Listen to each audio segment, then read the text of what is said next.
Shalom, saya sapa buat kita semua pada pagi hari ini. Baiklah, sebelum kita mendengarkan kebenaran firman Tuhan, pertama-tama kita ambil sikap untuk kita datang ke hadirat Tuhan. Kita mau berdoa, minta tuntunan daripada Roh Kudus. Mari kita berdoa. Firman-Mu adalah pelita bagi kaki kami dan terang bagi jalan kami. Terangilah hati dan pemikiran kami Tuhan, agar setiap firman yang kami baca dan kami dengar dapat kami renungkan dan kami dapat lakukan dalam kehidupan kami dari hari lepas hari. Berfirmanlah kepada kami Tuhan lewat hamba-Mu ini Tuhan. Pakai bibir mulut hamba-Mu agar setiap apa yang hamba katakan, apa yang hamba sampaikan berasal daripada-Mu Tuhan. Terima kasih Tuhan Yesus, di dalam nama Tuhan Yesus kami berdoa mengucap syukur. Haleluya. Amin. Shalom. Tetap bersuka cita, amin. Amin. Orang-orang yang percaya, orang-orang yang dikasihi Tuhan pasti memiliki sukacita. Baik, tiba saatnya kita akan mendengarkan kebenaran firman Tuhan di dalam Titus 2 ayat 7. Firman Tuhan yang kita akan baca pada hari ini terdapat dalam Titus 2 ayat 7.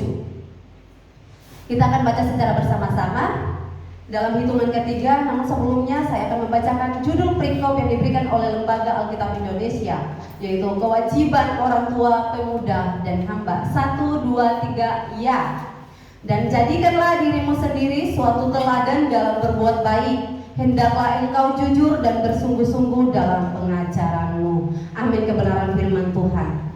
Saudara-saudaraku yang kekasih, melalui kebenaran firman Tuhan yang telah kita baca bersama, di sini kita akan merenungkan dan saya akan memberikan tema untuk kita renungkan secara bersama-sama, menjadi pemimpin Kristen yang berintegritas. Sekali lagi, menjadi pemimpin Kristen yang berintegritas.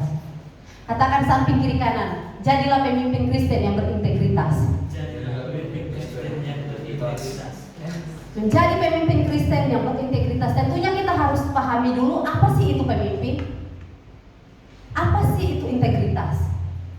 Pemimpin diartikan sebagai orang yang memiliki tanggung jawab untuk membimbing orang-orang yang mengikutinya. Pemimpin juga diartikan sebagai seseorang yang mengetuai, mengepalai suatu kelompok atau suatu organisasi. Nah, sedangkan integritas adalah keutuhan jati diri seseorang yang tidak bisa dipisahkan dari diri seseorang tersebut. Itu yang dinamakan dengan integritas dan itulah arti dari pemimpin. Nah, menjadi pemimpin Kristen sesungguhnya adalah alat kepemimpinan Tuhan di tengah-tengah dunia ini secara umumnya dan secara khususnya di dalam gereja. Namun, karena derasnya arus duniawisasi, karena derasnya tantangan-tantangan kehidupan yang ada di dunia ini, banyak pemimpin Kristen yang terbawa arus. Banyak pemimpin Kristen yang terlibat dalam tindakan korupsi. Banyak pemimpin Kristen yang tidak jujur. Banyak pemimpin Kristen yang terlibat dalam tindakan amoral dan lainnya. Baik di lembaga gereja, bahkan lembaga-lembaga umum lainnya, di perusahaan. Nah, maka tidak pemimpin Kristen terkadang menerapkan sistem di dalam organisasi gereja seperti organisasi yang ada di perusahaan, seperti yang ada di organisasi umum lainnya, sekulernya. Maka tidak heran banyak perpecahan gereja semakin meningkat dan semakin sulit menemukan pemimpin Kristen yang berintegritas. Jadi, dari apa yang terjadi, marilah kita sebagai orang-orang percaya, orang-orang yang mengenal kebenaran firman Tuhan, kita belajar bersama di hari ini melalui Titus 2 ayat 7 ini untuk menjadi seorang pemimpin Kristen yang berintegritas. Apa saja sih karakter seorang pemimpin Kristen yang berintegritas berdasarkan Titus 2 ayat 7 ini? Karakter pemimpin Kristen yang berintegritas berdasarkan Titus 2 ayat 7. Yang pertama di situ, dan jadikanlah dirimu sendiri suatu teladan. Menjadi pemimpin dalam perbuatan baik. Menjadi pemimpin Kristen yang berintegritas harus bisa menjadi teladan dalam perbuatan baik. Katakan kiri kanan, menjadi pemimpin Kristen yang berintegritas harus bisa menjadi teladan dalam perbuatan baik. Harus menjadi teladan dalam perbuatan baik. Nah, menjadi teladan dalam perbuatan baik yang dimaksud Titus 2 ayat 7 ini apa sih? Kita akan baca, kita akan sama-sama belajar pada hari ini. Apa sih yang dimaksud dengan menjadi teladan dalam perbuatan baik menurut Titus 2 ayat 7? Menjadi teladan dalam perbuatan baik dalam bahasa Yunaninya itu peripantaseuton parexomenos tupon kalon ergon. Nah, kita akan belajar bersama-sama apa sih kata peri itu. Kata peri dalam bahasa aslinya merupakan kata akusatif tunggal dengan arti dasar sekitar. Ini mengacu pada diri sendiri, mengacu pada Titus sendiri, bukan kepada orang lain yang dimaksud. Bukan kepada orang lain, melainkan kepada Titus sendiri. Ada kata dasar, ada kata sekitar. Ini merupakan suatu pembatasan. Berbicara tentang Titus dan pelayanannya pada saat itu yang ada di Kreta. Yang kedua, ada kata panta.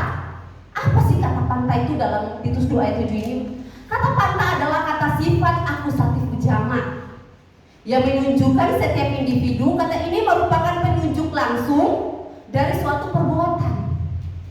Nah, ya, jadi yang dimaksud dalam Titus 2 ayat 7 ini menjadi teladan dalam perbuatan baik. Yang pertama tadi sudah ada pembatasan dulu kepada diri Titus dulu, kepada diri sendiri dulu. Kemudian yang itu ditujukan kepada tindakan yang dilakukan, yaitu teladan yang Titus lakukan pada saat itu, di mana Titus melayani, di mana Titus menjadi seorang pemimpin di Kreta. Yang ketiga, ada kata seuton. Kata seuton itu apa sih? Kata seuton adalah kata ganti akusatif tunggal yang artinya dirimu sendiri. Kembali lagi seperti yang pertama tadi, kata peri ada pembatasan. Kata seuton yaitu diri sendiri. Diri sendiri. Jadi Titus ini dituntut untuk menjadi teladan dari dirinya sendiri dulu, bukan dari orang lain, tetapi dari diri sendiri dulu. Menjadi seorang pemimpin Kristen yang berintegritas, menjadi teladan bukan berarti untuk dari orang lain dulu. Nanti kamu baik, kamu menjadi teladan, baru nanti saya menjadi teladan. Tidak, tetapi dari diri sendiri. Ketika saya menjadi pemimpin, saya harus menjadi teladan, sehingga orang yang mengikuti kita, sehingga orang yang kita pimpin juga melihat keteladanan kita. Dan itu menjadi suatu acuan buat dia mengikuti keteladanan kita. Yang ketiga, ada kata parexomenos. Parexomenos ini merupakan kasus nominatif dalam bahasa Yunani. Kita tahu gramatikal Yunani, parexomenos itu merupakan kasus nominatif yang artinya menunjukkan. Jadi di dalam surat ini Paulus menunjukkan kepada Titus menjadi sesuatu yang diinginkannya. Nanti kita bahas apa sih yang diinginkan Paulus. Tentunya bukan keinginan dagingnya, melainkan keinginan yang memuliakan nama Tuhan. Kemudian ada kata tupon. Kata tupon merupakan kata benda akusatif tunggal, menjadi sesuatu kata akusatif tunggal, yang artinya tanda, contoh perilaku, pola dan model. Ini lebih mengacu kepada suatu teladan baik secara rohani, karakter, bahkan etika dalam kehidupan sehari-hari. Jadi menjadi teladan dalam perbuatan baik yang dimaksudkan di dalam Titus 2 ayat 7 ini lebih mengarah kepada perbuatan baik secara apa? Secara rohani. Perbuatan secara karakternya, secara moralnya yang diinginkan, yang dimaksudkan Paulus di dalam Titus 2 ayat 7 ini. Kemudian ada kata kalon. Kata kalon merupakan kata genetif jamak yang artinya adalah baik, indah, dan arti dasarnya sehat. Nah, kata ini digunakan menunjukkan supaya Titus pada karakter atau moralnya indah, sehat. Sehat artinya benar. Sehat bebas dari sakit. Benar artinya bebas dari salah. Jadi keteladanan Rasul Paulus dalam perbuatan baik itu dituntut pertama secara rohaninya, kedua secara karakternya, dan ketiga secara moralnya. Menjadi pemimpin Kristen yang berintegritas tentunya kita harus menjadi teladan dalam perbuatan baik. Perbuatan baik bukan karena orang baik kepada kita melakukan baik kepada mereka. Tidak demikian. Perbuatan baik yang dimaksudkan sebagai pemimpin Kristen yang berintegritas adalah menjadi pemimpin Kristen yang melakukan perbuatan baik secara rohani, secara etika, dan secara moral. Yang ketiga, yang berikutnya ada kata ergon. Menjadi teladan dalam perbuatan baik tadi itu ada bahasanya peripantasiauton parexomenos upon kalon ergon. Terakhir kata ergon merupakan kata genetif jamak yang artinya kerja. Kata ini menunjukkan asal mula sebuah tindakan yang artinya apa sih yang mendorong Titus untuk menjadi teladan dalam perbuatan baik ketika Paulus menyuruh itu? Apa yang menjadi motivasi pertama? Bukan untuk menyenangkan diri sendiri, tetapi kembali hormat, kemuliaan bagi nama Tuhan yang Titus lakukan.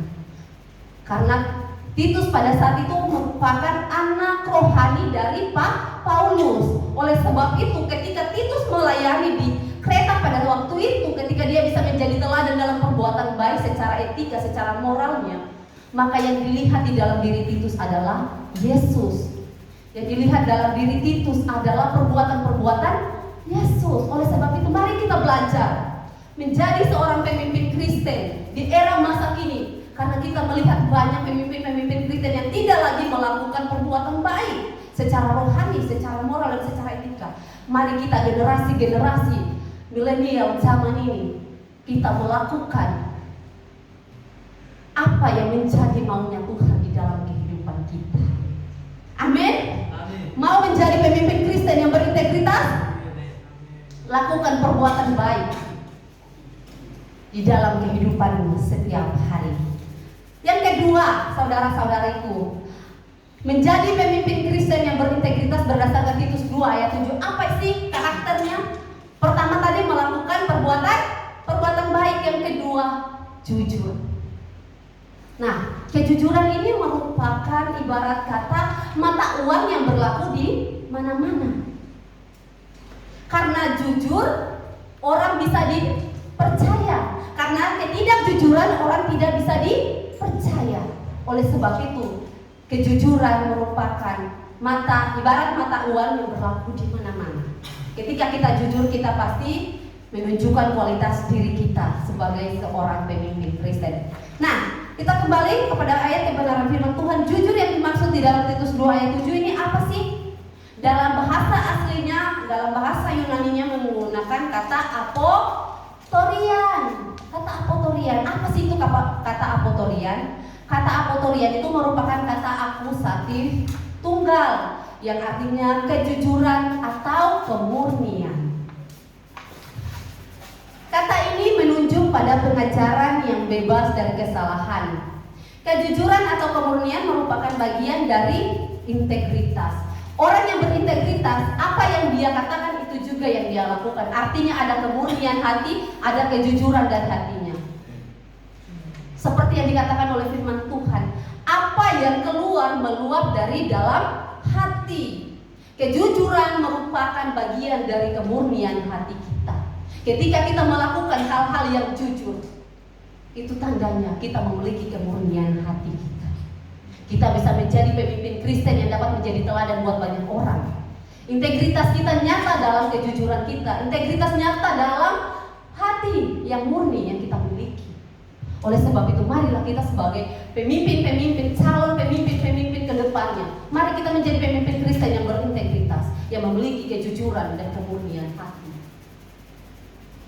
Saudara-saudaraku yang kekasih, ada hal yang perlu kita belajar dari kejujuran ini. Kejujuran itu apakah kita melihat, contohnya saya melihat ini di depan mata saya ada teman-teman sekalian. Ketika orang menginterview saya, di dalam kelas ada siapa?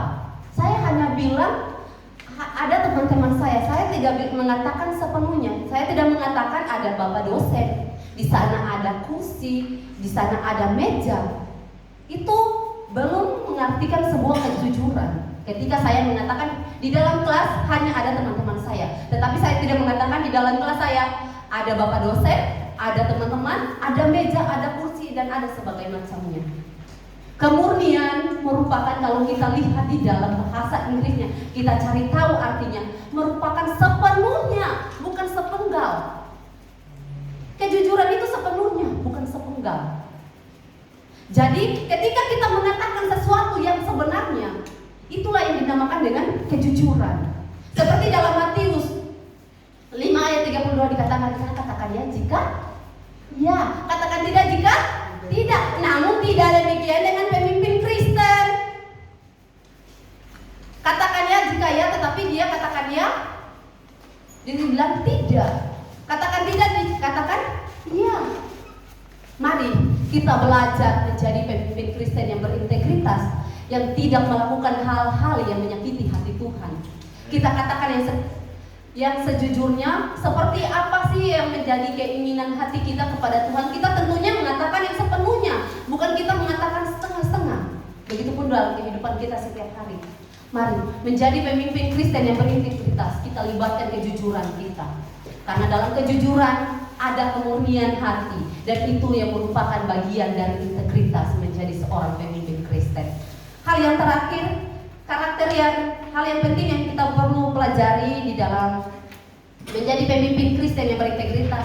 Yang pertama tadi, menjadi teladan dalam perbuatan baik, itu menjadi karakter pemimpin Kristen. Yang kedua, jujur. Dan yang ketiga, mengajar dengan bersungguh-sungguh.